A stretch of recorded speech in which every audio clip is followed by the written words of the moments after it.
Company के public होने के बाद मुझे 6 करोड़ की सैलरी मिली और मैं आर्थिक रूप से पूरी तरह स्वतंत्र हो गया। मैं घर गया और मजाक में अपने माता पिता से कहा कि मेरी नौकरी चली गई है और अब मैं कुछ समय उनके सहारे अपने होम टाउन में रहना चाहता हूँ। लेकिन मुझे बिल्कुल उम्मीद नहीं थी कि उसी दिन वे अपनी सारी संपत्ति मेरे छोटे भाई के नाम कर देंगे। उन्होंने यहाँ तक कह दिया कि अब वे उसी के साथ रहेंगे और मुझे अपना किराए का घर ढूंढ लेना चाहिए। मेरी गर्लफ्रेंड भी मुझसे ब्रेकअप करने आ गई। मैं मुस्कुराया और सबकी बातें आसानी से मान ली। जहां तक उन 6 करोड़ का सवाल था, मैंने उसका जिक्र तक नहीं किया। मैंने माँ से कहा, माँ, इस बार मैं अचानक इसलिए वापस आया क्योंकि कंपनी ने मुझे नौकरी से निकाल दिया। क्या मैं कुछ दिन यहाँ रह सकता हूँ? माता पिता के चेहरे पर हैरानी देखकर मैं हंसकर बताना चाहता था कि मैं मजाक कर रहा हूँ, लेकिन तभी मैंने देखा कि पिताजी माँ की बांह खींच रहे थे। दोनों ने जबरदस्ती मुस्कुराते हुए कहा, कोई बात नहीं बेटा, थोड़ा आराम करना भी अच्छा है। तुम पहले अपने कमरे में जाकर आराम करो, हमें थोड़ी देर में बाहर कुछ काम से जाना है। ये कहकर वे जल्दी से अपने कमरे में चले गए। मैंने सोचा वे सच में मेरी चिंता कर रहे होंगे। मैं दरवाजा खटखटाकर सच बताने ही वाला था कि तभी मैंने कमरे के अंदर पिताजी की आवाज सुनी। जुंगचान की नौकरी चली गई है। अगर वह घर पर रहेगा तो जरूर हम पर निर्भर होना चाहेगा। ये बिल्कुल नहीं चलेगा जब तक उसे हमारे परिवार की संपत्ति के बारे में पता नहीं है। जल्दी से सारा पैसा और प्रॉपर्टी छोटे बेटे के नाम कर देते हैं। माँ थोड़ी हिचकिचाई और बोली, लेकिन जो घर हमारे नाम पर है वह तो चिन्हन ने अपनी शादी के लिए खरीदा था। क्या ऐसा करना सही होगा? पिताजी चिंतित होकर बोले, नाम हमारे हैं तो घर भी हमारा हुआ। वह बड़े शहर में अच्छी नौकरी करता है। बड़े बेटे का छोटे भाई की मदद करना गलत थोड़ी है, और शादी का घर वह मेहनत करके दूसरा खरीद सकता है। फिर उन्होंने लंबी सांस लेकर कहा, मुझे बस डर है कि चिंचान को पक्षपात महसूस होगा। माँ बोली, पक्षपात कैसा? हम उसके माता पिता हैं, हमने उसे पाला है, और वैसे भी अब वह बेरोजगार है।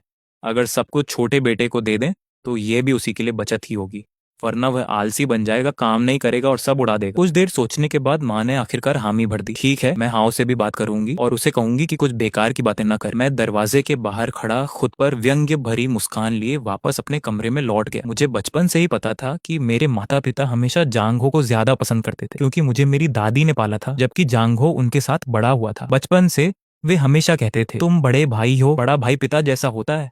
सही हो या गलत, तुम्हें हमेशा अपने छोटे भाई को प्राथमिकता देनी चाहिए। हम तुम्हारे लिए बहुत मेहनत करते हैं, सुबह से रात तक काम करते हैं, इसीलिए तुम्हें गांव में छोड़ना हमारी मजबूरी थी। तुम्हारा स्कूल भी वहीं था, इसलिए तुम्हें यहाँ लाना तुम्हारी पढ़ाई के लिए अच्छा नहीं होता। हमें अभी तुम्हारे छोटे भाई का भी ध्यान रखना है। मैंने हमेशा उनकी कठिनाइयों को समझा। कॉलेज के पहले साल से ही मैंने उनसे एक पैसा तक नहीं लिया। मैं पार्ट टाइम काम करके अपने छोटे भाई की फीस तक भरता था। ग्रेजुएशन के बाद मैंने लगभग 8 साल तक मेहनत की और आखिरकार अपने होम टाउन में 2 बेडरूम का फ्लैट खरीदा। मैं उसे अपनी गर्लफ्रेंड के साथ शादी के घर के रूप में इस्तेमाल करना चाहता था, लेकिन मेरे भाई ने कहा, मेरी फर्स्ट टाइम बायर एलिजिबिलिटी खराब मत करो, घर माँ पापा के नाम पर ले लो, क्या पता भविष्य में मुझे बीजिंग में घर खरीदने का मौका मिल जाए। मैंने सोचा परिवार में क्या फर्क पड़ता है, इसलिए मान गया। मुझे पता ही नहीं था कि वे लोग तभी से योजना बना रहे थे। असल में इस बार मैं घर सरप्राइज देने आया था। जिस कंपनी में मैंने निवेश किया था उसके पब्लिक होने के बाद मुझे 6 करोड़ से ज्यादा का डिविडेंड मिला था, और हर साल आगे भी मिलता रहेगा। मैं आर्थिक रूप से पूरी तरह स्वतंत्र हो चुका था। मैं सोच रहा था कि माता पिता के लिए एक बड़ा विला खरीदूंगा, छोटे भाई के लिए कुछ दुकानें और एक कार दिलाऊंगा, और हर साल उन्हें आरामदायक रिटायरमेंट के लिए लाखों रुपए दूंगा। मैं सोच रहा था कि पूरा परिवार साथ में घूमने जाए, कितना अच्छा होगा। इसलिए मैंने बस मजाक में कहा था कि पहले मैं उन्हीं के सहारे रहूंगा, ताकि उन्हें थोड़ा डराऊं और फिर बताऊं कि अब हमारा परिवार अमीर हो चुका है। मुझे बिल्कुल उम्मीद नहीं थी कि झटका मुझे ही लगेगा, लेकिन माता पिता की बातें सुनने के बाद भी मुझे विश्वास था कि मेरा छोटा भाई जांग हो ऐसा कभी स्वीकार नहीं करेगा। बचपन से मैंने उसे हमेशा सबसे अच्छी चीजें दी थी। असल में वह लगभग मेरी ही परवरिश में बड़ा हुआ था। हम दोनों के बीच बहुत अच्छा रिश्ता था। माता पिता चाहे कितने भी स्वार्थी क्यों ना हो, मुझे यकीन था कि वह उनकी बात से सहमत नहीं होगा। कुछ ही देर बाद मेरे माता पिता मेरे छोटे भाई से मिलने गए। माँ ने जाते जाते कहा, बेटा तुम इतने साल बाहर रहे हो, अब घर आए हो तो अच्छे से आराम करो। मैं और तुम्हारे पिताजी थोड़े काम से बाहर जा रहे हैं, रात के खाने में क्या खाना है मुझे मैसेज कर देना। मैंने सिर हिलाया, लेकिन अभी अभी उनकी बातें सुनने के बाद मेरा मन पूरी तरह टूट चुका था। मुझे यकीन ही नहीं हो रहा था कि मेरे अपने माता पिता मेरे खिलाफ ऐसी योजना बना रहे थे। जब वे मेरे भाई को लेकर बाहर निकले तो मैं चुपचाप उनके पीछे हो लिया। रास्ते में मेरे भाई की आवाज सुनाई दी, माँ इतनी जल्दी क्या है, और आप लोग मुझे हाउसिंग ब्यूरो क्यों ले जा रहे हैं? माँ जल्दी जल्दी फोन पर बात करती हुई बोली, मैं कह रही हूँ चलो तो चलो। पिताजी मेरे सामने आकर मुस्कुराए और बोले, तुम आराम करो, हम अभी आते हैं। मैंने भी मुस्कुराकर सिर हिला दिया, लेकिन बिना आवाज किए उनके पीछे निकल गया। जैसा मैंने सोचा था, वे सड़क किनारे मेरे भाई से मिले। मैं एक कोने में छिपकर उनकी बातें सुनने लगा। वे वही सब बातें दोबारा मेरे भाई को बता रहे थे। सब सुनने के बाद मेरे भाई ने गहरी भौहें सिकोड़ ली। माँ पापा ये सही नहीं है, आप लोग बड़े भैया के साथ ऐसा कैसे कर सकते हैं? माँ ने तुरंत उसकी बाह पकड़ ली। अरे तुम्हारा भाई अब काम नहीं कर रहा, बस घर पर पड़ा रहेगा, कौन जाने कितने दिन आराम करेगा। अगर उसकी सारी बचत खत्म हो गई और फिर हमें उसे पालना पड़ा तो फिर तुम घर और शादी के लिए क्या करोगे? पिताजी ने भी सिर हिलाते हुए कहा, बिल्कुल, आजकल घर और शादी में कितना खर्च होता है, हमें सावधान रहना होगा। वैसे भी घर मेरे नाम पर है, हम जिसे चाहें उसे दे सकते हैं, उसके हाथों बर्बाद होने से तो बेहतर है कि तुम्हें दे दें। माँ फिर समझाने लगी, तुम्हारा भाई बाद में फिर से पैसे कमा लेगा, अगर उसके पास घर में कुछ नहीं रहेगा वह जल्दी वापस जाकर मेहनत करेगा। मैंने देखा कि मेरा भाई अभी भी असमंजस में था। फिर उसने धीरे से कहा, लेकिन भैया की गर्लफ्रेंड भी है, वे शादी की बात कर रहे हैं, कम से कम वह घर तो उनकी शादी के लिए होना चाहिए। क्या आप वे भी मेरे नाम कर देंगे? माँ ने तुरंत जवाब दिया, अरे अब तुम्हारे भाई की नौकरी चली गई है, ऐसे आदमी के साथ कौन लड़की रहना चाहेगी? लेकिन तुम अलग हो, अगर तुम्हारे पास गांव में घर और पैसे नहीं होंगे तो तुम्हारे लिए शादी करना और मुश्किल हो जाएगा। मेरा भाई अभी भी झिझक रहा था, लेकिन अगर बड़े भैया को पता चल गया तो? पिताजी ने ठंडी हंसी के साथ कहा, तो क्या हुआ अगर उसे पता चल गया? हम इतने साल से उसके माता पिता हैं। तुम्हारा भाई बहुत आज्ञाकारी है, जो कहा जाता है वही करता है। बच्चों का माता पिता की सेवा करना तो स्वाभाविक है, और अगर उसे पता भी चल गया तो वह हमारी अच्छी नीयत समझ जाएगा, वह हमें दोष नहीं देगा। हम ये सब उसी की भलाई के लिए कर रहे हैं ताकि वह जिंदगी में आगे बढ़े। माँ भी बोली, हाँ, आजकल के जवान लोग हमेशा आराम करना चाहते हैं। तुम्हारा भाई क्या जाने कि उसकी पढ़ाई के लिए हमने कितनी मेहनत की थी। अगर उसे पता चल भी गया तो वह कर क्या लेगा? क्या वह हमसे लड़ाई करेगा? अगर ऐसा करेगा तो वही गलत कहलाएगा। फिर पिताजी गुस्से में बोले, सच कहूँ तो अगर उस बूढ़े आदमी ने जबरदस्ती न की होती तो तुम्हारे बड़े भाई को बहुत पहले ही पढ़ाई छोड़ देनी चाहिए थी। गाँव के बच्चों को इतनी पढ़ाई की जरूरत ही क्या है? कौन सा लड़का ऐसा होता है जो किशोर उम्र से ही काम करके पैसे कमाना शुरू नहीं करता? अगर तुम्हारे दादाजी जिद न करते तो तुम्हारा बड़ा भाई बहुत पहले ही काम पर लग गया होता। माँ ने भी हामी भरी, हाँ, गांव के बच्चे जल्दी बड़े हो जाते हैं, बाहर काम करते हुए हमने कितनी मुश्किलें झेली हैं, तुम क्या जानो। फिर माँ ने जल्दी से समय देखा और बोली, चलो जल्दी करो और प्रॉपर्टी ट्रांसफर करवा लो, और जब घर वापस आओ तो अपने भाई के सामने कुछ उल्टा सीधा मत बोल देना। मैंने देखा कि जांग होके होंठ हिले, जैसे वह कुछ कहना चाहता हो, लेकिन आखिरकार उसने सिर झुकाकर कहा, ठीक है, मैं समझ गया, लेकिन ये सब आपका फैसला। हो सकता है बड़ा भाई बस थोड़ा आराम करने वापस आया हो, अगर वह फिर से बीजिंग जाकर पैसे कमाने लगे तो, अगर बाद में वह मेरे लिए कार खरीदना चाहे तो उसे मेरे खिलाफ मत कर देना। माँ ने तुरंत कहा, अरे उसकी चिंता मत करो, जो करना था हमने सोच समझ कर किया है। मैं दूर खड़ा उस परिवार को हंसते हंसते बातें करते हुए जाते देखता रहा। मैंने दीवार का सहारा लिया, एक हाथ से अपनी आंखें ढक लीं और धीरे से कड़वी हंसी निकल गई। जिस पल मुझे वह पैसा मिला था, मेरी पहली सोच यही थी कि मैं घर लौटकर सबको बताऊं कि अब हम आराम से जी सकते हैं। मैं अपनी खुशी उनके साथ बांटना चाहता था। मैं सोचता था कि हम एक परिवार हैं, लेकिन उनके लिए मैं कभी परिवार था ही नहीं। उनका असली बेटा सिर्फ जांग होता, और मैं बस ऐसा इंसान था जिससे वे लगातार लेते रहे। थोड़ी तारीफ कर दो, दो मीठी बातें बोल दो, और मैं सब भूल जाता था। हाई स्कूल के बाद से मैंने परिवार का एक पैसा तक खर्च नहीं किया। दिन में पढ़ाई करता था और रात में वेटर की नौकरी करता था, सिर्फ इसलिए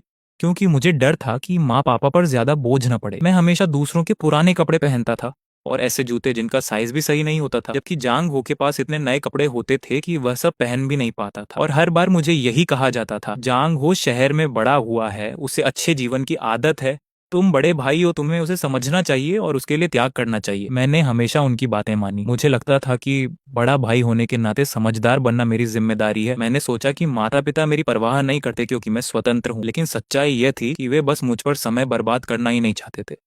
असल में मैं नौकरी छोड़कर आप लोगों के सहारे रहूंगा, यह सिर्फ एक मजाक था। लेकिन उसी मजाक ने वह सच्चाई सामने ला दी जिसे मैं वर्षों से स्वीकार नहीं करना चाहता था। फिर भी अब समझ आने में देर नहीं हुई थी। कम से कम पैसा अभी भी मेरे अपने हाथ में था। उस शाम पूरा परिवार खाने की मेज पर बैठा था। वे सब एक दूसरे को इशारे कर रहे थे। फिर माँ ने सबसे पहले बात शुरू की, चैन चैन, तुमने इतने साल बाहर रहकर बहुत मेहनत की है, हमें पता है कि तुम घर आराम करने आए हो, लेकिन परिवार की हालत अभी बहुत खराब है। माँ ने लंबी सांस ली और आगे बोली, हमने पहले थोड़ा बिजनेस किया था, लेकिन सारा पैसा डूब गया और यह घर भी शायद अब हमसे छिन जाएगा। पिताजी ने बात आगे बढ़ाई, तुम्हारी माँ और मेरे पास अब पैसे नहीं बचे हैं, हमें तुम्हारे भाई के किराए वाले छोटे घर में जाना पड़ेगा, लेकिन वह जगह बहुत छोटी है, तो तुम कुछ दिनों में अपना सामान बांधकर कहीं और रहने का इंतजाम कर लो। उन्हें उम्मीद थी कि मैं हैरान होकर सवाल पूछूंगा। वे पहले से ही बहाने और कहानियां तैयार करके बैठे थे, लेकिन उनकी उम्मीद के उलट मैंने सिर्फ शांत होकर कहा, मैं समझ गया, मैं सामान बांधकर निकल जाऊंगा। अब मुझे फर्क नहीं पड़ता था कि वे मुझे कैसे धोखा देना चाहते हैं, क्योंकि अब मैं भी उन्हें यह बताने वाला नहीं था कि मेरे पास 6 करोड़ है। मैं पिछले 2 दिनों से अपना सामान समेट रहा था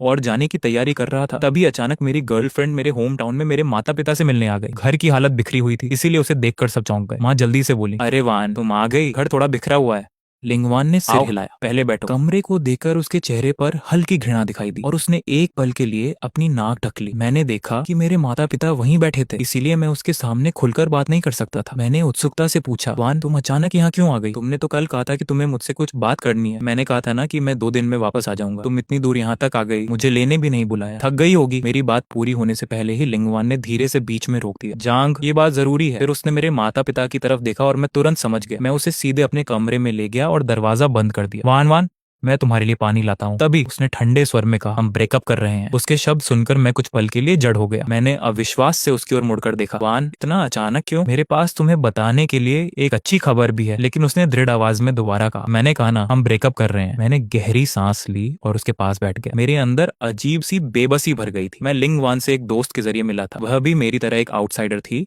जो बीजिंग में संघर्ष करने आई थी। हम दोनों जानते थे कि हमारी हालत में बीजिंग में बसना बहुत मुश्किल है, इसीलिए हमने सोचा था कि कुछ साल मेहनत करेंगे और फिर किसी छोटे शहर में जाकर बस जाएंगे। 1-2 साल बाद जब थोड़ा पैसा जमा हो जाएगा तब शादी कर लेंगे। मुझे पता था कि उसकी माँ मुझे पसंद नहीं करती, लेकिन मैंने कभी नहीं सोचा था कि वह इतनी अचानक रिश्ता तोड़ देगी। मैं उसे अपनी फाइनेंशियल फ्रीडम के बारे में बताने ही वाला था कि तभी लिंगवान ने अधीर होकर कहा, जांग तुम सच में बहुत निकम्मे हो। बीजिंग में इतने साल काम करने के बाद भी तुम एक घर तक नहीं खरीद पाए। मेरे होंठों तक आए सारे शब्द वहीं रुक गए। मैंने धीमे से कहा, ऐसा नहीं है कि मैं निकम्मा हूँ। बीजिंग में एक घर की कीमत 2 करोड़ से भी ज्यादा है। एक आम नौकरी करने वाला इंसान उसे कैसे खरीद सकता है? तुम भी तो आउटसाइडर हो, तुम्हें समझना चाहिए। लिंगवान ने व्यंग्य से हंसते हुए कहा, अपनी नाकामी के बहाने मत बनाओ। ठीक है, अब मैं तुमसे बेकार की बातें नहीं करना चाहती। मैं यहाँ साफ साफ रिश्ता खत्म करने आई हूँ। सीधी बात करती हूँ। मेरी माँ ने मेरे लिए एक रिश्ता ढूंढा है। वह लड़का लोकल है और मुझे ठीक लगता है। मैं उसी से शादी करने वाली हूँ। शादी? मुझे अचानक याद आया कि पिछले कुछ समय से वह अक्सर ओवर टाइम का बहाना बनाती थी। तभी मुझे सब समझ आया। मेरे चेहरे पर कड़वी हंसी आ गई। लिंगवान, क्या ये सब सिर्फ पैसों की वजह से है? अगर आज मेरे पास पैसा हो तो, अगर मैं अमीर हो जाऊं तो? वह मेरी ओर मुड़ी और कुछ पल तक चुपचाप मुझे देखती रही। उसी क्षण मुझे एहसास हुआ कि वह अब पहले वाली लड़की नहीं रही। उसकी आंखों में मेरे लिए अब प्यार नहीं था, सिर्फ झुंझलाहट और अधीरता थी। वह बोली, थोड़ा रियलिस्टिक बनो। पैसों के सामने तुम्हारा प्यार बहुत सस्ता है, उसकी कोई कीमत नहीं। और अगर तुम्हारे पास थोड़ा पैसा भी हो जाए तो क्या तुम इस जिंदगी में बीजिंग में घर नहीं खरीद सकते? असल में तुम उन माइग्रेंट वर्कर्स से अलग नहीं हो। फिर उसने ठंडे स्वर में कहा, मुझे दोष मत दो, मैं बस साफ साफ रिश्ता खत्म कर रही हूँ। इंसान को प्रैक्टिकल होना पड़ता है। मैं उसकी हर बात चुपचाप सुनता रहा। उस पल मुझे सच में लगा कि मेरी पूरी जिंदगी एक मजाक बन चुकी है। धीरे धीरे मेरे होंठों पर मुस्कान आ गई। ठीक है, जब तुम्हें सच्चाई समझ आ ही गई है तो मैं उम्मीद करता हूँ कि तुम्हें कभी पछतावा ना हो। मैं तुम्हें खुश रहने की शुभकामनाएं देता हूँ। लिंगवान ने मुझे देखा और हल्की सांस छोड़ी। जांग, मैं खुश रहूंगी, इसीलिए गुस्से में ऐसी बातें मत कहो। अब से थोड़ा प्रैक्टिकल बनो। लोगों की बातों पर भरोसा मत किया करो। पहले मैंने सुना था कि तुम्हारी नौकरी बहुत अच्छी है और लगा था कि शायद तुम बीजिंग में बस जाओगे। मैं बहुत भोली थी। तुम्हारी इतनी सी मंथली सैलरी से तुम कभी पर्याप्त पैसे नहीं बचा सकते। फिर उसने थोड़ी नरमी से कहा, लेकिन मैं तुम्हारी कुछ भी उधार नहीं हूँ। हालांकि तुम मेरे साथ अच्छे थे। आखिर मैं भी इतने समय तक तुम्हारे साथ रही हूँ। मैंने सिर झुका लिया और कुछ नहीं कहा। ये देखकर लिंगवान मुड़ी और चली गई। उस पल अचानक मुझे लगा कि शायद बदकिस्मत मैं नहीं बल्कि वे लोग हैं। जो कुछ वे आज चाहते हैं वह सब मेरे पास पहले से है, लेकिन जैसे ही वह सब उनके हाथ लगने वाला था उन्होंने अपनी असली सूरत दिखा दी। शायद भगवान भी जानता था कि वे लोग इस खुशी के लायक नहीं है। जब लिंगवान बिना किसी अभिवादन, बिना पीछे मुड़कर देखे चली गई तो मेरे माता पिता के चेहरे तुरंत उतर गए।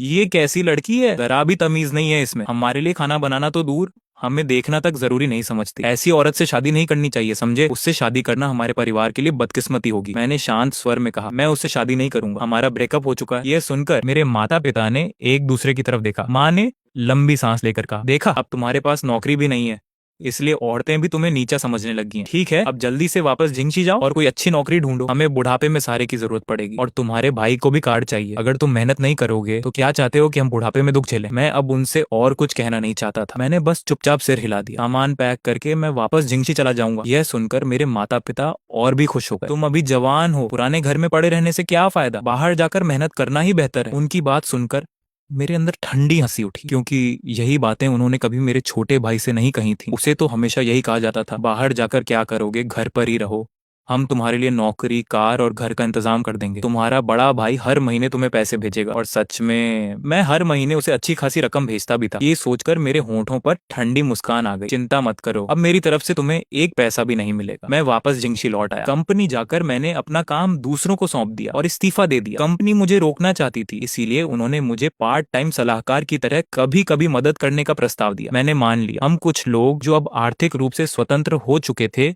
साथ में डिनर करने गए। माहौल काफी अच्छा था। बाद में किसी ने मजाक मजाक में कहा, क्यों ना हम मिलकर कोई छोटा बिजनेस शुरू करें, वैसे भी अब हम रिस्क उठा सकते हैं। मुझे भी कोई आपत्ति नहीं थी। जिस दिन मैंने निवेश करने के लिए हामी भरी उस दिन हमारी बातचीत बहुत अच्छी रही। लेकिन जब मैं रात को घर लौटा तो पूरा घर बर्बाद हो चुका था। घर पूरी तरह उलट पुलट दिया गया था। लिविंग रूम का सोफा दरवाजे तक खींचा हुआ था। कॉफी टेबल उलटी पड़ी थी। कांच के टुकड़े पूरे फर्श पर फैले हुए थे। दीवारों पर लगी सजावटी पेंटिंग्स तक गायब थी। बेडरूम की अलमारी पूरी तरह खंगाली जा चुकी थी। कपड़े हर तरफ बिखरे पड़े थे। बिस्तर की चादरें तक जमीन पर फेंकी हुई थी। स्टडी रूम की बुकशेल्फ गिर चुकी थी। किताबें और दस्तावेज पूरे कमरे में फैले हुए थे। यहाँ तक कि बाथरूम का सामान और किचन के बर्तन भी गायब थे। पर्दों की रॉड तक तोड़ दी गई थी और पर्दे फाड़कर नीचे फेंक दिए गए थे। पूरा घर ऐसा लग रहा था जैसे किसी ने पूरी तरह लूट लिया हो। जीवन का एक भी निशान बाकी नहीं छोड़ा गया था। दरवाजे पर खड़े खड़े मेरा सारा नशा उतर गया। मुझे ऐसा लगा जैसे मेरा खून जम गया हो। कुछ सेकंड बाद मुझे होश आया। मैंने दरवाजा बंद किया, फोन निकाला और तुरंत 110 पर पुलिस को कॉल किया। मैंने खुद को शांत रखने की कोशिश करते हुए पता बताया और कहा कि घर में चोरी और तोड़फोड़ हुई है। फोन रखने के बाद मैंने मकान मालिक को भी कॉल किया। घर की हालत सुनते ही वह घबराकर बोला, मैं अभी तुरंत पहुंचता हूं। करीब 10 मिनट बाद 2 पुलिस अधिकारी सबसे पहले पहुंचे। वे जांच टीम को लेकर घर के अंदर गए। जांचकर्ता मशीनों से पूरे घर की जांच करने लगे। फिंगरप्रिंट और पैरों के निशान इकट्ठा किए गए। पुलिस ने मुझसे पूछा, आप आखिरी बार घर कब छोड़कर गए थे? क्या आपने किसी संदिग्ध व्यक्ति को देखा? क्या कोई कीमती सामान गायब है? मैंने एक एक सवाल का जवाब दिया। कल रात मैं दोस्तों के साथ डिनर पर गया था और देर रात वापस लौटा। जब आया तो दरवाजा खुला था और घर की हालत ऐसी थी। मैंने आगे कहा, मैं नौकरी छोड़कर अपनी जिंदगी दोबारा व्यवस्थित करने वाला था, इसलिए मैंने ज्यादातर नकद पैसे और कीमती सामान तिजोरी में रखे थे। लेकिन तिजोरी तोड़ दी गई है और उसमें रखा एक भी कीमती सामान नहीं बचा। यहाँ तक कि रोजमर्रा का सामान भी उठा ले गए हैं। थोड़ी देर बाद मकान मालिक भी पहुंच गया। जैसे ही उसने घर की हालत देखी, उसका चेहरा सफेद पड़ गया। वह बिखरे हुए सामान की ओर इशारा करते हुए लंबे समय तक कुछ बोल ही नहीं पाया। आखिरकार उसने कांपती आवाज में कहा, यह आखिर यहाँ हुआ क्या है? मकान मालिक गुस्से और दुख में बोला, मैंने आखिर ऐसा कौन सा पाप किया था जो मुझे ये सब देखना पड़ रहा है? अभी कुछ ही महीने पहले मैंने इस घर का पूरा रेनोवेशन करवाया था और तुम्हें किराए पर दिया था। मैंने तुरंत माफी मांगी, मैं नुकसान की भरपाई कर दूंगा। तब जाकर उसका चेहरा थोड़ा नरम पड़ा। वह एक तरफ खड़ा होकर पुलिस की जांच में सहयोग करने लगा। करीब आधे घंटे तक पुलिस ने दरवाजे के हैंडल, कॉफी टेबल और कई जगहों से सबूत इकट्ठा किया। कमरों में बहुत कुछ नहीं मिला, लेकिन कुछ संदिग्ध फिंगरप्रिंट्स जरूर मिले। पुलिस अधिकारियों ने कहा कि वे बिल्डिंग की सीसीटीवी फुटेज चेक करेंगे और जल्द से जल्द संदिग्धों की पहचान करने की कोशिश करेंगे। उन्होंने मुझे चोरी हुए सामान की सूची देने को कहा और फिर चले गए। पुलिस के जाने के बाद मैं और मकान मालिक मिलकर घर थोड़ा समेटने लगे। हर तरफ फैली बर्बादी को देखकर मकान मालिक टूटे हुए कांच उठाते हुए लगातार शिकायत कर रहा था। मैंने जिंदगी में कभी ऐसा मामला नहीं देखा। मेरा मन भी घुट रहा था। मुझे हमेशा लग रहा था कि कुछ अजीब है। मैंने कभी किसी का इतना बुरा नहीं किया था कि कोई सिर्फ बदले के लिए मेरे घर को पूरी तरह खाली कर दे। यहाँ तक कि अलमारियों में रखी रोजमर्रा की चीजें भी उठा ले जाना सच में बेहद अजीब था। अगली सुबह पुलिस स्टेशन से एक अधिकारी का फोन आया। उसने बताया, हमने बिल्डिंग की सीसीटीवी फुटेज देख ली है। कल दोपहर एक आदमी और 2 महिलाएं आपकी चाबी से घर में दाखिल हुए थे। वे कई बड़े बड़े बॉक्स बाहर ले गए और बाद में गाड़ी में भरकर ले गए। फिर अधिकारी ने कहा, फेशियल रिकॉग्निशन से हमने एक महिला की पहचान कर ली है। बाकी 2 लोग शायद किसी मूविंग कंपनी के कर्मचारी थे जिन्हें उसने हायर किया था। मैं कुछ पल के लिए स्तब्ध रह गया। फिर गुस्से में हंसी निकल गई। लिंगवान, तुम इतनी छोटी सोच की निकली। ब्रेकअप के बाद उसने सच में ऐसा काम किया था। उसने मेरी समझ ही बदल दी कि इंसान कितना नीचे गिर सकता है। पुलिस ने मुझसे पूछा, आप इस मामले को कैसे हैंडल करना चाहते हैं? मैंने कहा, घर मकान मालिक का है और ज्यादातर सामान भी उसी का था। फैसला वही करेंगे। मैंने फोन मकान मालिक को दे दिया। जैसे ही मकान मालिक को पता चला कि यह सब मेरी एक्स गर्लफ्रेंड ने किया है, वह आगबबूला हो गया। उसने तुरंत कहा, इस मामले में कानूनी कार्रवाई होगी। उसे हर नुकसान की भरपाई करनी पड़ेगी और उसके खिलाफ केस भी दर्ज होगा। मैंने सब कुछ मकान मालिक पर छोड़ दिया। फोन रखने के बाद मुझे सिर्फ थकान महसूस हुई। मैं आखिर ऐसी लड़की से प्यार कैसे कर बैठा? मैंने कुछ जरूरी सामान पैक किया, पास के एक होटल में कमरा लिया और वहीं रहने लगा। सोचा जब तक मामला शांत नहीं होता वहीं रहूंगा और बाद में नया घर ढूंढ लूंगा। अगले दिन मैं होटल में सो रहा था। पूरी रात की भागदौड़ और तनाव की वजह से मुझे नींद ही नहीं मिली थी। तभी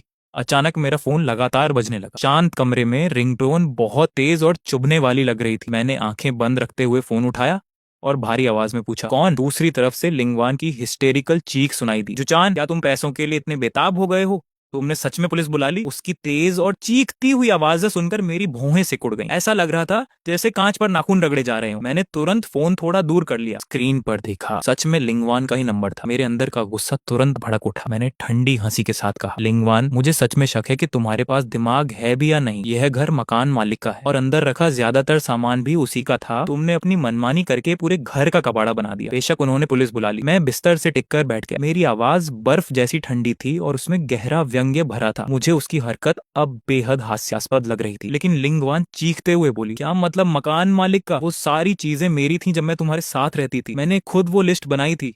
जो पर्दे मैंने तुमसे खरीदवाए, जो बेडिंग चुनी और किचन का सामान, सब मैंने चुना था। अब जब हमारा ब्रेकअप हो गया है तो अपनी चीजें ले जाने में क्या गलत है? फिर वह गुस्से से बोली, तुमने पुलिस क्यों बुला ली? तुरंत कंप्लेंट वापस लो वरना मैं तुम्हें नहीं छोड़ूंगी। उसकी बातें सुनकर मेरा खून खौल उठा। चाहे उसने सामान चुना था लेकिन पैसे तो सारे मैंने दिए थे और असल में वे चीजें मकान मालिक की ही थी। फिर भी वह बेहिचक उन्हें अपना बता रही थी। सच में इतनी बेशर्मी मैंने कभी नहीं देखी थी। मैंने ठंडे स्वर में कहा, ठीक है, जाकर यही सब पुलिस को भी समझा देना। देखते हैं वे तुम्हारी इस बेवकूफी भरी दलील पर कितना भरोसा करते हैं। मैंने ठंडी हंसी के साथ फोन काट दिया। अब मैं उससे एक शब्द भी और बर्बाद नहीं करना चाहता था। मैंने तुरंत उसका नंबर ब्लॉक कर दिया और वी चैट समेत हर कांटेक्ट मेथड से उसे डिलीट कर दिया। लिंगवान से जुड़ी सारी फोटोज और चैट रिकॉर्ड्स भी मिटा दिए। मुझे लगा कि उसके जैसे इंसान से जुड़े रहना सिर्फ खुद को और गिराना है। उसे ब्लॉक करने के बाद मैं फिर से सोने की कोशिश करने लगा, लेकिन करवटें बदलता रहा। नींद बिल्कुल नहीं आ रही थी। मेरा दिमाग पूरी तरह उलझ चुका था। घर लौटकर माता पिता से मजाक करना, फिर उनकी असली सच्चाई जानना, भाई का रवैया, लिंगवान का ब्रेकअप और फिर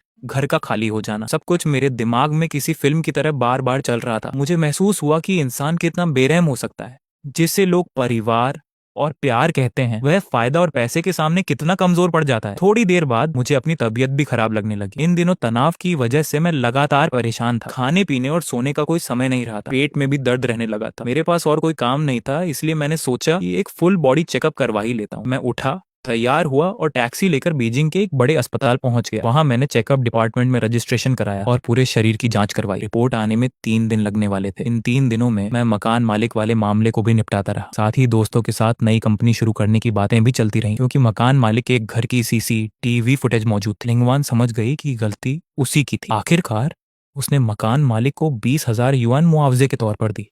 तब जाकर वह मामला खत्म हुआ। बाद में मुझे पता चला कि इस घटना की वजह से उसका अपने लोकल बॉयफ्रेंड से भी बड़ा झगड़ा हो गया। उसका बॉयफ्रेंड कह रहा था कि लिंगवान ने हद कर दी और उसने बिना दिमाग लगाए सब बर्बाद कर दिया। ये सुनकर मुझे भीतर से संतोष मिला। उसने खुद अपने लिए ये सब किया है। 3 दिन बाद मैं अस्पताल अपनी रिपोर्ट लेने गया। रिपोर्ट पढ़ते ही मैं कुछ पल के लिए स्तब्ध रह गया। मेरी आंतों में कई पॉलिप्स पाए गए थे। हालांकि डॉक्टर ने कहा कि वे अभी बेनिन यानी गैर खतरनाक थे, लेकिन भविष्य में कैंसर बनने का खतरा था। इसलिए डॉक्टर ने जल्द से जल्द मिनिमली इन्वेसिव सर्जरी कराने की सलाह दी। डॉक्टर ने यह भी कहा, अपने खान पान और इमोशंस का ध्यान रखिए, ज्यादा तनाव मत लीजिए, गुस्सा कम कीजिए और खुद को ओवरवर्क मत कीजिए। मैं रिपोर्ट हाथ में लेकर अस्पताल से बाहर निकल आया। सड़क पर भीड़ को देखते हुए अचानक मेरे मन में एक विचार आया, एक ऐसा विचार जिससे वे लोग जिन्होंने मेरे खिलाफ साजिश रची थी उसकी कीमत चुकाई। चूंकि वे लोग पैसों को ही सबसे ऊपर रखते हैं और मुझे सिर्फ बोझ समझते हैं, तो क्यों ना मैं दिखाऊं कि मेरी हालत बहुत खराब है। मैं देखना चाहता था कि वे लोग कितने स्वार्थी हो सकते हैं और मैं अपने मन में बची आखिरी उम्मीद भी खत्म करना चाहता था। सबसे पहले मैं फार्मेसी गया और सर्दी, दर्द और पेट की दवाइयां खरीदी। फिर अस्पताल से गैस्ट्रो इंटेस्टिनल मेडिसिन ली और जानबूझकर बॉटल्स के लेबल्स फाड़ दिए। उसके बाद मैंने एक डिजाइनर दोस्त से फेक मेडिकल रिपोर्ट बनवाई। उस रिपोर्ट में लिखा था कोलन कैंसर मिड स्टेज और तुरंत सर्जरी की जरूरत बताई गई थी। सर्जरी का खर्च लगभग 3 लाख युएन बताया गया था। सब तैयार होने के बाद मैंने लगातार कई रातें जाकर बिताई ताकि मेरा चेहरा पीला और कमजोर दिखे। मेरी आंखें धंस गईं, चेहरा मुरझा गया और मैं सच में बीमार लगने लगा। 1 महीने बाद सारी तैयारी पूरी हो गई। मैं कार चलाकर अपने होम टाउन वापस गया और सीधे अपने भाई जांघा के किराए वाले अपार्टमेंट पहुंचा। वह एक पुरानी बिल्डिंग थी, 6ठी मंजिल पर कमरा था और वहां लिफ्ट भी नहीं थी। गलियारे में हर तरफ सामान भरा पड़ा था और सीलन की बदबू आ रही थी। मैंने दरवाजा खोला। घर बेहद छोटा और भरा हुआ था। 60 वर्ग मीटर से भी कम जगह में 3 बिस्तर ठूंस दिए गए थे। लिविंग रूम हर तरह के कबाड़ से भरा। चलने तक की जगह मुश्किल से बची थी, सिर्फ इसलिए कि वे चाहते थे मैं भाई के लिए कार खरीदूं। मेरे माता पिता सच में ऐसी टूटी फूटी जगह में रहने को तैयार हो गए थे। यह देखकर मुझे अजीब सी हंसी आई। मैं अंदर गया। माता पिता और जांघा मेज के चारों ओर बैठकर खाना खा रहे थे। मुझे देखते ही तीनों चौंक गए। उनके चेहरों पर एक पल के लिए घबराहट उभरी, लेकिन फिर वे तुरंत सामान्य बनने लगे। माँ ने चॉपस्टिक नीचे रखी और बनावटी चिंता के साथ पूछा, चेन चेन तुम वापस क्यों आ गए? तुमने तो कहा था कि झिंगशी जाकर नौकरी ढूंढोगे। मैंने कोई जवाब नहीं दिया। मैं लड़खड़ाते हुए आगे बढ़ा। मेरे हाथ मेज को कसकर पकड़े हुए थे, उंगलियां कांप रही थीं। मेरा चेहरा पीला था और होंठ सूखे हुए थे। फिर अचानक मेरी आवाज भर्रा गई। मैं रोने जैसा अभिनय करते हुए बोला, माँ पापा मैं बीमार हूँ। कंपनी ने मुझे ले ऑफ्स की वजह से नहीं निकाला था।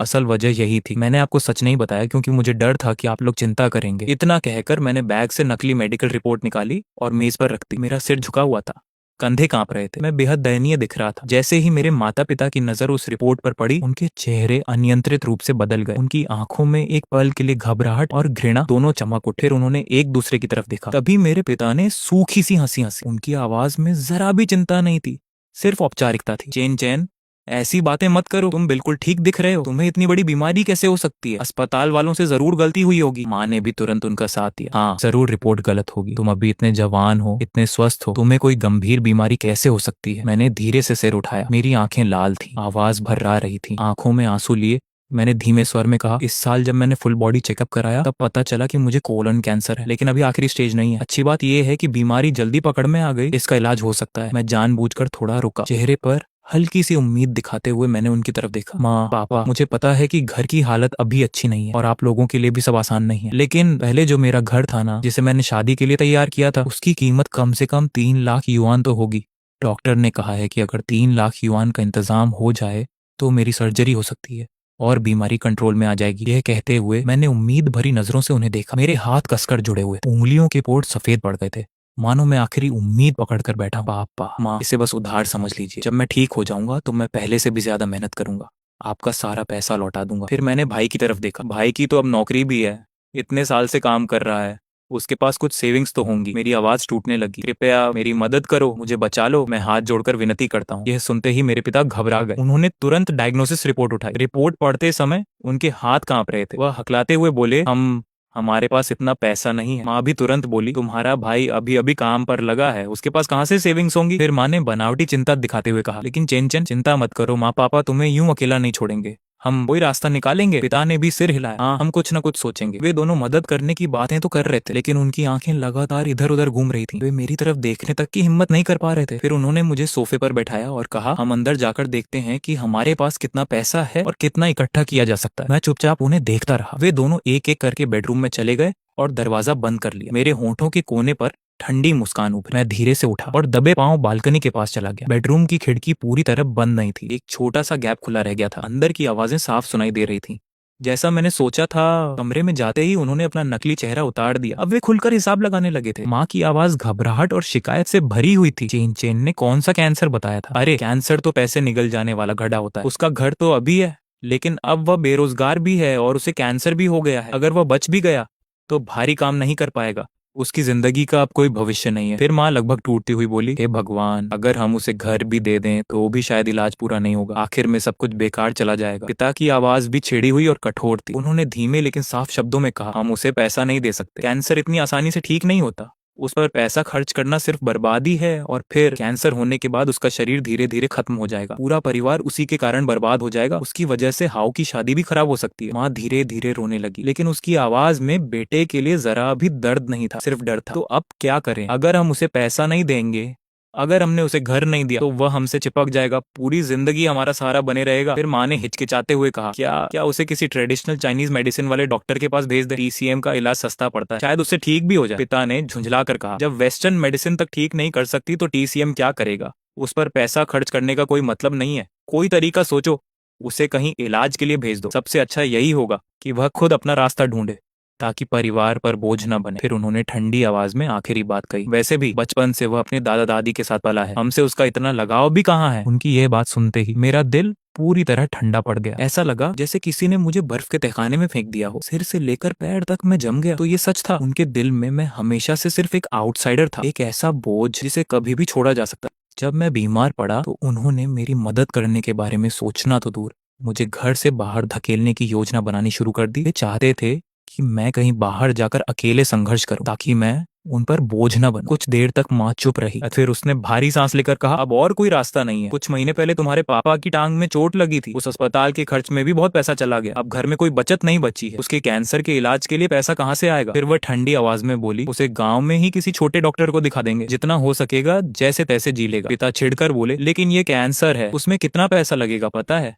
हमारे बस की बात नहीं है। फिर अचानक वह गुस्से में बड़बड़ाने लगे, और मेरी टांग का मत याद दिलाओ, सब उस बूढ़े की गलती है, उसे बेवजह दखल देने की आदत है, जबरदस्ती खेत में काम करवाया, तभी मेरी टांग खराब हुई। अब गांव में कोई काम भी नहीं बचा, फिर भी बार बार फोन करके पूछता रहता है कि मेरी टांग ठीक हुई या नहीं, और क्या मुझे वापस जाकर मदद करनी चाहिए?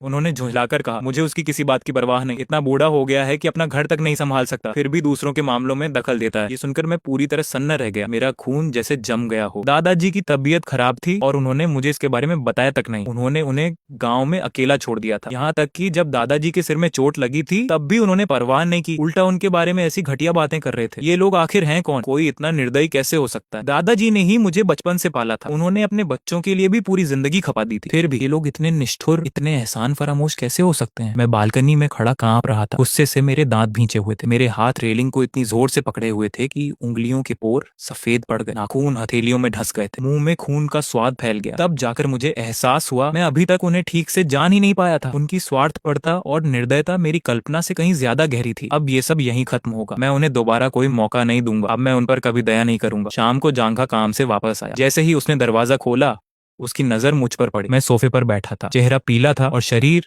बिल्कुल निढाल लग रहा था। मुझे देखकर वह भी चौंक गया। उसने सहज स्वर में पूछा, भैया आप वापस कब आए और आपकी हालत इतनी खराब क्यों लग रही है? माता पिता को उम्मीद नहीं थी कि मैं अभी भी बाहर बैठा रहूंगा। उन्हें लगा था कि मैंने उनकी बातें नहीं सुनी होंगी। वे तुरंत जांघा को पकड़कर मास्टर बेडरूम में ले गए और दरवाजा बंद कर लिया। फिर उन्होंने उसे सब कुछ विस्तार से बताया, मेरी बीमारी, मेरा कैंसर, इलाज के लिए घर वापस लेने की बात और मुझे किसी तरह हटाने की उनकी योजना। मैं बालकनी में खड़ा सब सुन रहा था। कमरे के अंदर से जांघा की आवाज आई। उसकी आवाज में हल्की झिझक थी, लेकिन भैया तो अभी ठीक लग रहे थे। जब मैं आया था वो लिविंग रूम में बैठे थे, उनकी हालत इतनी गंभीर नहीं लग रही थी। कहीं ये गलत डायग्नोसिस तो नहीं? माँ झुंझलाकर बोली, गलत डायग्नोसिस कैसी? अस्पताल की रिपोर्ट सामने रखी है, वह नकली थोड़ी हो सकती है। फिर उसकी आवाज और बेचैन हो गई। अभी ये सोचने का समय नहीं है कि बीमारी कितनी गंभीर है, जल्दी सोचो कि तुम्हारे भाई को कहीं और कैसे भेजा जाए। फिर कमरे में धीमी आवाजें आने लगी। वे किसी योजना पर चर्चा कर रहे थे।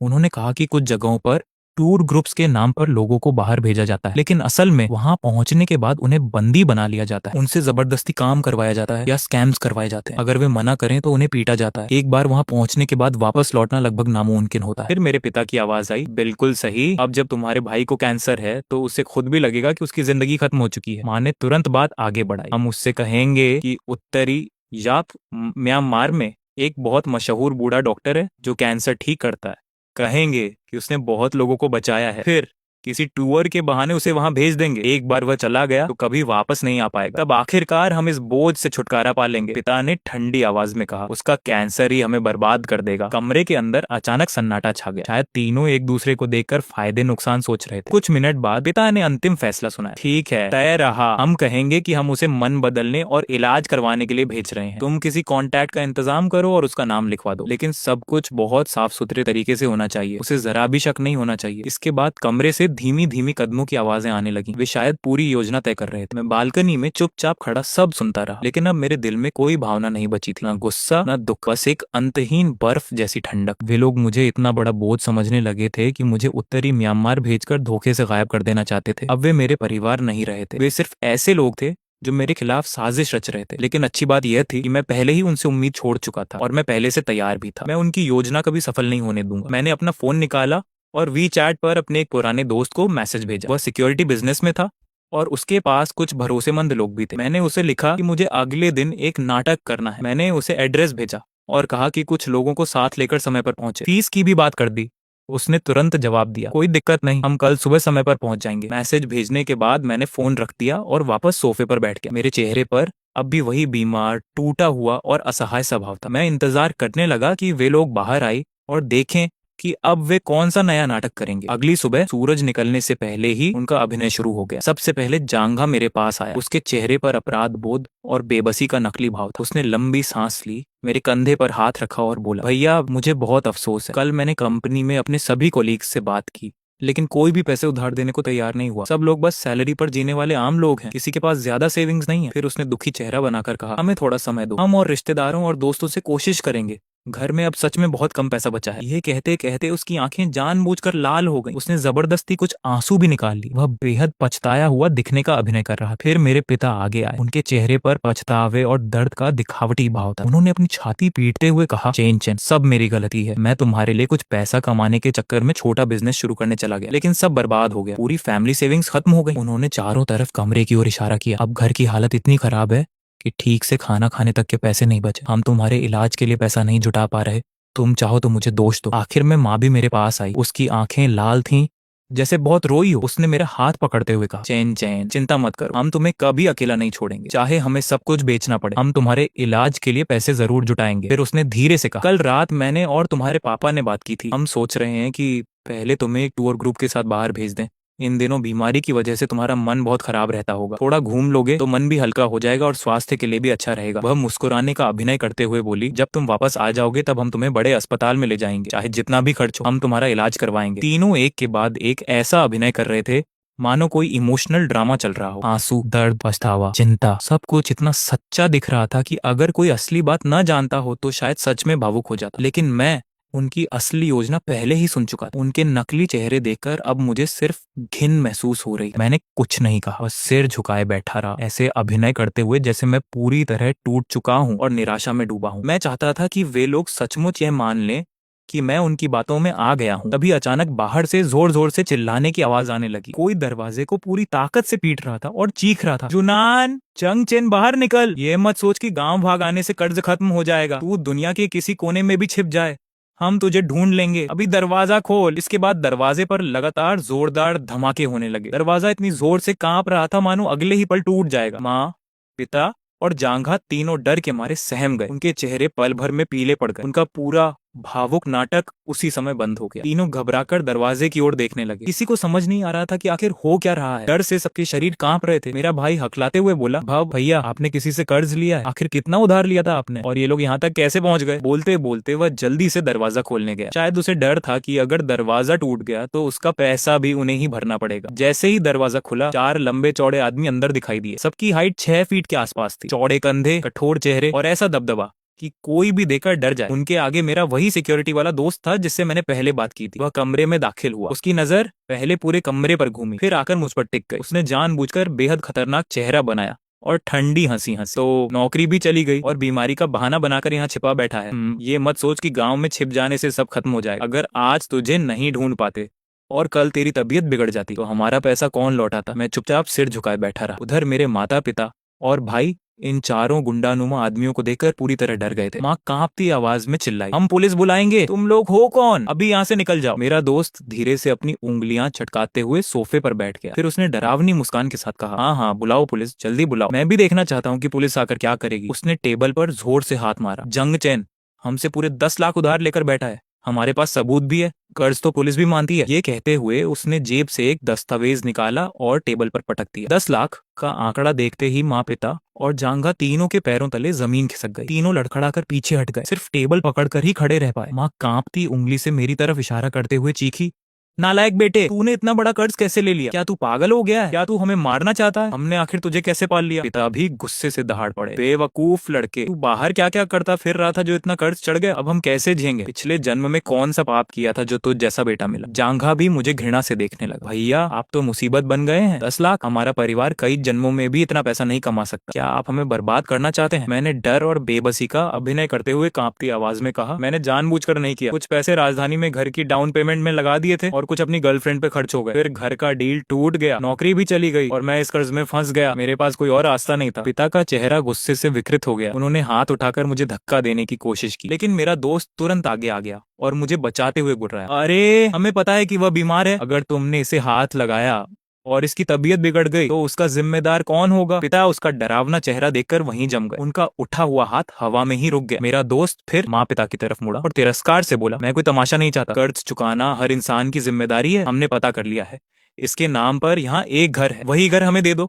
10 लाख का हिसाब बराबर। उसके बाद मामला खत्म, वरना उसने कमरे में चारों तरफ नजर दौड़ाई और हंस पड़ा। हम रोज यहाँ आएंगे, तुम लोगों को चैन से जीने नहीं देंगे। कमरे में मौजूद चारों लंबे चौड़े आदमियों को देखकर पिता इतने डर गए कि उनकी आवाज कांपने लगी। उन्होंने जल्दी जल्दी हाथ हिलाते हुए कहा, ना नहीं, हमारे पास कोई पैसा नहीं है और वो घर उसका नहीं है, वो हमारा है, उसका उससे कोई लेना देना नहीं, हम वो तुम्हें नहीं दे सकते। मेरा दोस्त ठंडी हंसी हंसा। फिर उसने पहले से तैयार किया हुआ माता पिता से संबंध विच्छेद प्रमाण पत्र टेबल पर पटक दिया। उसने एक एक शब्द साफ बोलते हुए कहा, ठीक है, अगर घर नहीं देना चाहते तो इस पर साइन कर दो। इसमें लिखा है कि आज से जंग चेन से तुम्हारा कोई रिश्ता नहीं रहेगा, उसकी जिंदगी और उसके हालात से तुम्हारा कोई संबंध नहीं होगा। फिर हम तुम्हारे बेटे को अपने साथ ले जाएंगे। वह हल्का सा झुका और डरावनी मुस्कान के साथ बोला, बाकी उससे पैसा कैसे निकलवाना है वो हम जानेंगे। बीमार है तो क्या, पैसा निकलवाने के तरीके हमेशा होते हैं। ये सुनते ही मेरे माता पिता और भाई की आंखें चमक उठ, जैसे डूबते इंसान को सहारा मिल गया हो। उनके चेहरों पर राहत और खुशी साफ दिखाई दे रही थी। उन्होंने बिना एक पल गंवाए वो एग्रीमेंट उठा लिया, जल्दी जल्दी अपने नाम साइन किए और फिंगरप्रिंट भी लगा दिए। उनके चेहरे पर जरा सा भी दुख नहीं था, सिर्फ एक भावना थी, आखिरकार इस बोझ से छुटकारा मिल गया। साइन करते ही उन्होंने वह कागज तुरंत मेरे दोस्त को पकड़ा दिया,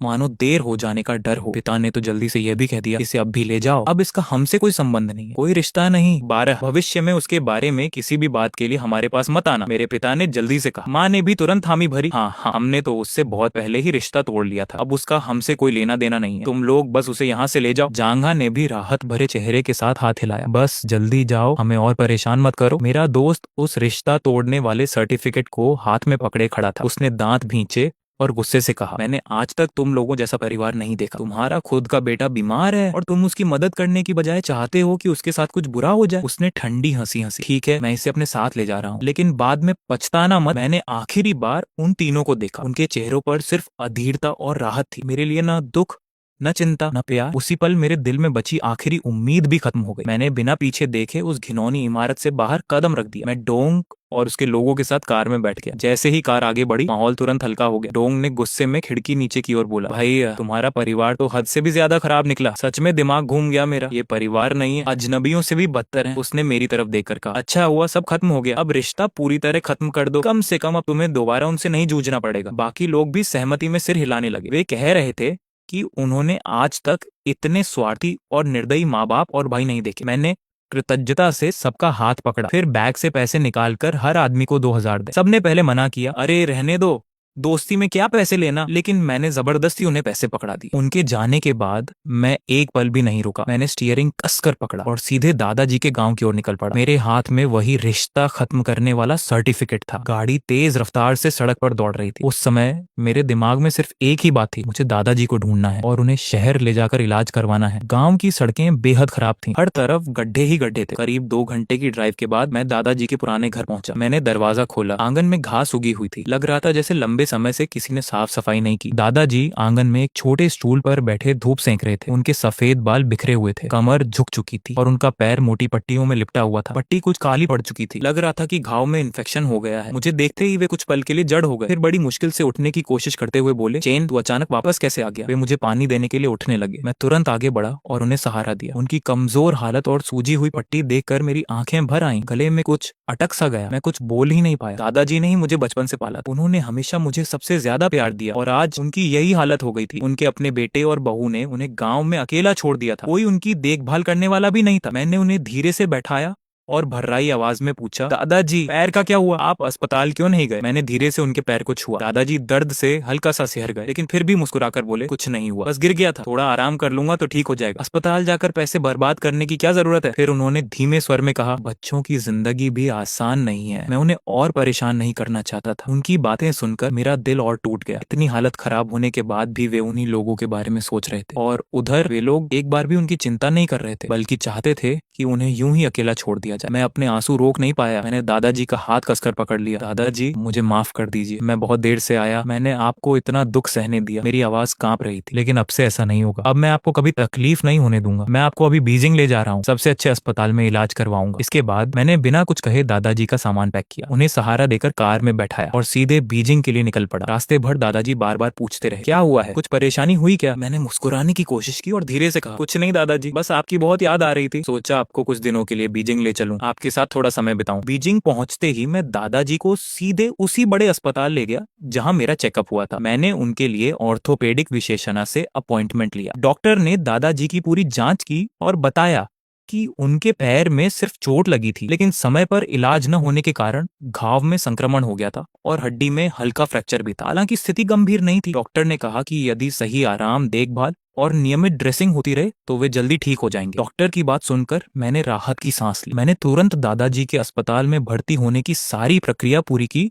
उनकी देखभाल के लिए एक केयरटेकर रखा और अस्पताल के पास ही एक पूरी तरह सुसज्जित फ्लैट खरीद लिया ताकि डिस्चार्ज होने के बाद वे आराम से वहां रह सकें। वह घर बड़ा, आरामदायक और हर सुविधा से लैस था। दादाजी के अस्पताल में रहने के दौरान मैं उनकी देखभाल भी करता रहा और साथ ही अपने दोस्तों के साथ नई कंपनी भी संभालता रहा। हम कुछ दोस्तों ने मिलकर एआई से जुड़ी टेक कंपनी शुरू की थी। हम सभी इस इंडस्ट्री के अनुभवी लोग थे और हमारे पास अच्छे संसाधन व अनुभव था। आश्चर्य की बात यह रही कि कंपनी शुरू होने के कुछ ही समय बाद हमें 1 करोड़ों का निवेश मिल गया और कारोबार तेजी से बढ़ने लगा। इसी दौरान मैंने नई ऊर्जा और सांस्कृतिक परियोजनाओं में भी निवेश किया। मेरी किस्मत और फैसले दोनों सही साबित हुए और कई प्रोजेक्ट्स ने बहुत अच्छा मुनाफा देना शुरू कर दिया। कुछ ही महीनों में मेरी संपत्ति कई गुना बढ़ गई और मैंने बीजिंग में एक शानदार विला खरीद लिया। बड़ा सा आंगन, खूबसूरत गार्डन और आलीशान वातावरण देखकर दादाजी हैरान रह गए। उनके पैर पूरी तरह ठीक हो चुके थे। डिस्चार्ज होने के बाद मैं उन्हें सीधे उसी विला में ले आया। वहां उनके लिए नौकर और केयर टेकर भी रखे गए थे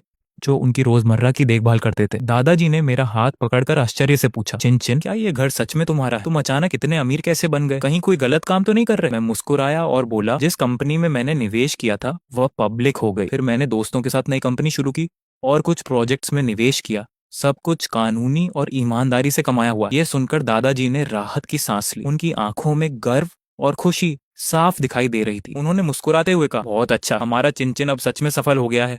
मुझे तुम पर बहुत गर्व है। गांव में ये बात ज्यादा दिनों तक छिपी नहीं रह सकी। रिश्तेदार और गांव वाले दादाजी से मेरे बारे में पूछने लगे। दादाजी ने बस इतना कहा कि मैं किस्मत से थोड़ा सफल हो गया हूँ, लेकिन दुनिया में कोई बात ज्यादा दिन छिपी नहीं रहती। धीरे धीरे सबको पता चल गया कि मैंने बीजिंग में विला खरीद लिया है, आर्थिक रूप से बहुत मजबूत हो गया हूँ और अब मेरी जिंदगी पूरी तरह बदल चुकी है। मुझे पता था कि देर सबेर कुछ लोग फिर मेरे पास फायदे के लिए आएंगे, लेकिन अब मुझे किसी की परवाह नहीं थी। जो समझदार होंगे दूर रहेंगे और जो चालाकी करेंगे उनके साथ मैं नरमी नहीं बरतूंगा। लेकिन मुझे बिल्कुल उम्मीद नहीं थी कि सबसे पहले मेरे सामने मेरी एक्स गर्लफ्रेंड लिन वॉन आएगी। उसे किसी तरह पता चल गया था कि मैं अब बेहद अमीर हो चुका हूँ, बीजिंग में विला खरीद चुका हूँ और मेरी जिंदगी पूरी तरह बदल गई है। इसके बाद लिन वॉन ने अलग अलग अनजान नंबरों से मुझे कॉल और मैसेज करना शुरू कर दिया। वह बार बार मुझसे दोबारा रिश्ता जोड़ने की कोशिश कर रही थी। एक दिन मैं ऑफिस में मीटिंग कर रहा था कि अचानक फोन बजा। नंबर अनजान था। मैंने कॉल उठाई तो दूसरी तरफ से लिन वॉन की बनावटी मीठी आवाज आई, मैं हूं, तुम कैसे हो आजकल? उस समय मैं बस गुस्से में थी। तुम बिना बताए घर चले गए थे,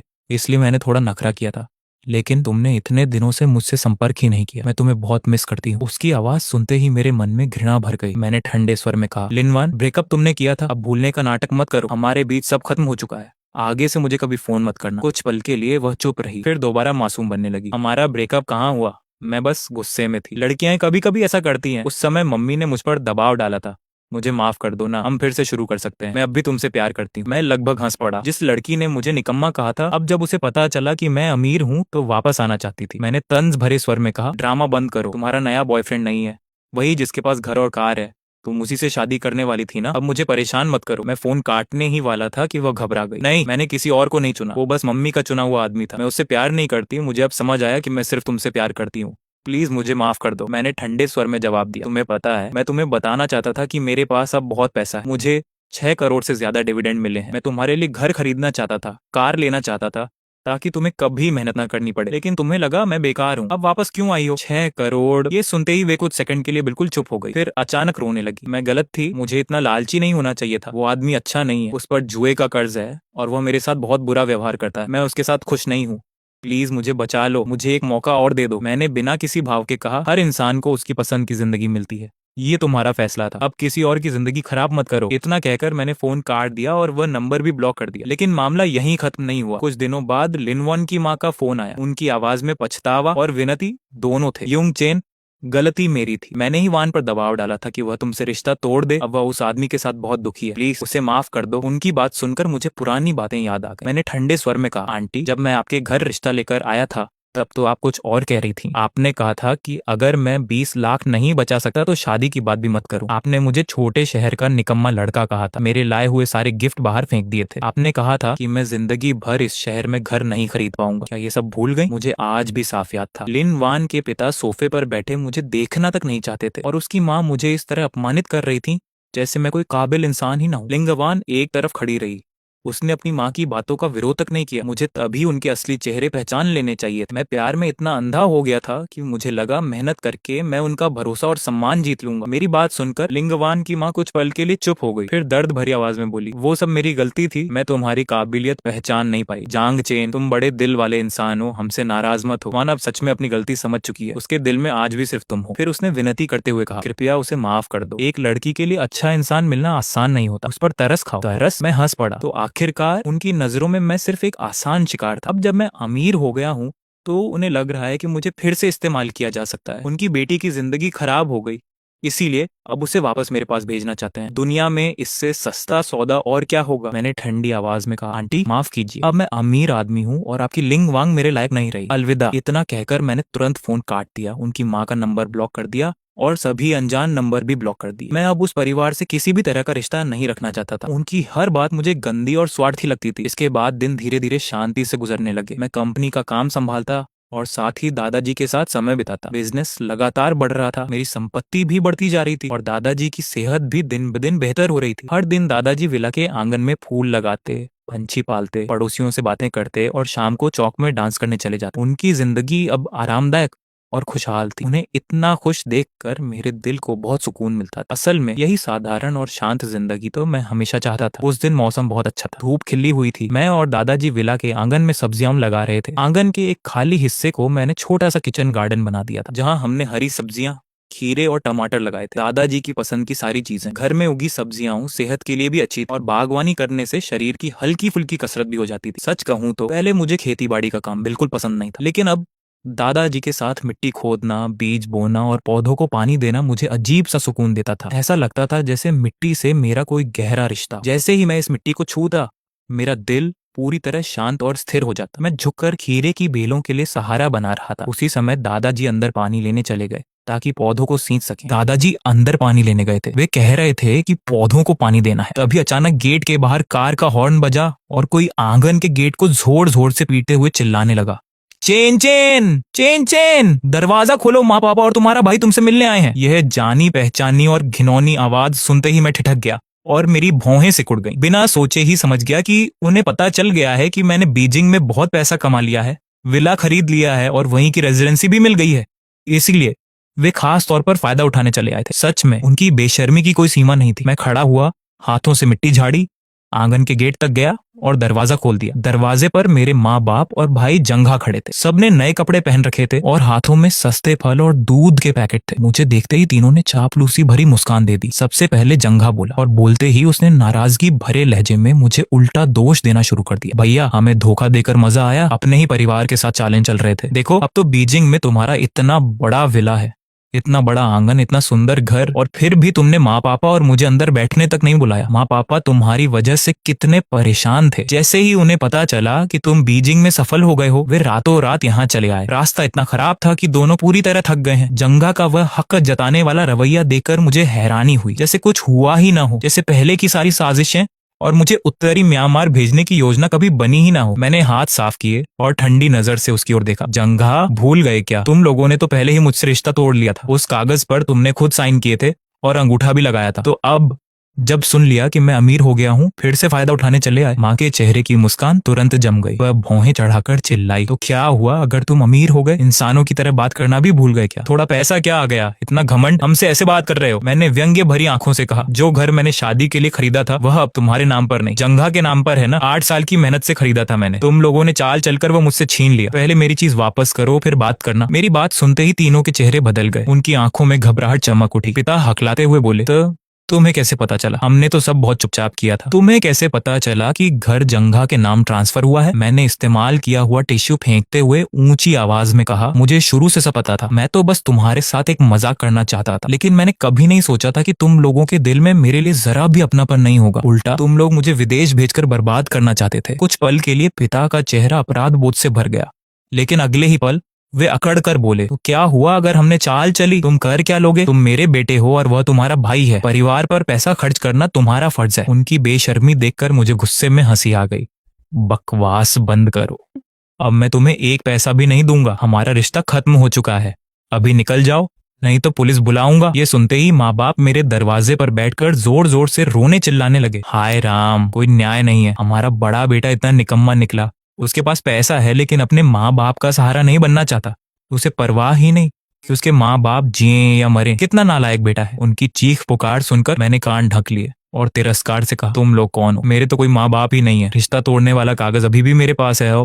तुम्हारा बेटा तो जंघा है ना, फिर उसे कहो तुम्हारी सेवा करे। मेरी बात सुनकर पिता गुस्से में मेरी ओर बढ़े और मुझे धक्का देने की कोशिश की। मैंने सीधे उनका हाथ पकड़ लिया। अब हाथ भी उठाओगे? दादाजी गिरकर घायल हो गए थे और तुम लोगों ने उनकी तरफ देखा तक नहीं। मुझे भी सिर्फ इसलिए छोड़ दिया क्योंकि तुम्हें डर था कि कहीं तुम्हारा थोड़ा पैसा खर्च ना हो जाए। जब मैंने कहा कि मैं बीमार हूँ, तब तुम लोग मुझे उत्तरी म्यांमार भेजने की साजिश कर रहे थे। क्या तुम सच में माँ बाप कहलाने लायक हो? भगवान से भी नहीं डरते? इतना कहकर मैं हंस पड़ा। असल में मैं तो बस तुम्हारी परीक्षा ले रहा था, लेकिन ऊपर वाले ने भी देख लिया कि तुम लोग किसी प्यार या सम्मान के लायक नहीं हो। उस समय मैं सोच रहा था कि तुम्हें एक बड़ा विला दूंगा, लग्जरी कार दिलाऊंगा और रिटायरमेंट के लिए लाखों दूंगा। इतने में शोर सुनकर दादाजी अपनी छड़ी के सहारे बाहर आ गए। वे गुस्से से बोले, बहुत हो गया, मैं तुम्हारा बाप हूँ। कैसी बातें कर रहे हो तुम लोग? चेन चेन ने इतने साल अकेले मेहनत करके सब हासिल किया है और तुम लोग स्वार्थी हो। यहाँ तक कि उसे नुकसान पहुंचाने की भी कोशिश की। वह घर ही तुम्हारे लिए काफी था, फिर भी शर्म नहीं आई? दादाजी ने आगे कहा, चेन चेन ने मेरे इलाज पर लाखों खर्च किए, वह पैसा पहले लौटाओ। ये कहकर दादाजी ने फूलों की क्यारी से एक गमला उठाया और उनकी तरफ फेंक दिया। तीनों डर के मारे पीछे हट गए, फिर जल्दी से पलटे और कार की तरफ भाग गए। मैंने तुरंत दादाजी को संभाला। दादाजी शांत हो जाइए, गुस्सा मत कीजिए, आपकी तबीयत खराब हो जाएगी। दादाजी ने तिरस्कार से नाक सिकोड़ते हुए कहा, मैं तो इन्हें बहुत पहले ही समझ गया था। घबराने की जरूरत नहीं है चैन चैन, ऐसे लोगों को सबक मिलना ही चाहिए। चलो अंदर चलते हैं, मैं तुम्हारे लिए तुम्हारी पसंद की मीठी चीनी वाली पैनकेक बनाता हूँ। मैं मुस्कुराया और दादाजी को सहारा देकर अंदर ले गया। काम लगभग संभल चुका था। दादाजी अब बूढ़े हो गए थे। मैंने तय किया कि अब उन्हें दुनिया घुमाऊंगा। उन्होंने अपनी पूरी जिंदगी मेरे लिए मेहनत की थी और जब मैं काम करने लगा तब भी मैं हमेशा उनके साथ नहीं रह पाया। अब जब मेरे पास समय था, मैंने सोचा कुछ लोग अब मेरे समय और ऊर्जा के लायक नहीं है। इसलिए मैंने तुरंत यात्रा की योजना बनाई और दादाजी को लेकर देश की खूबसूरत जगहों की सैर पर निकल पड़ा।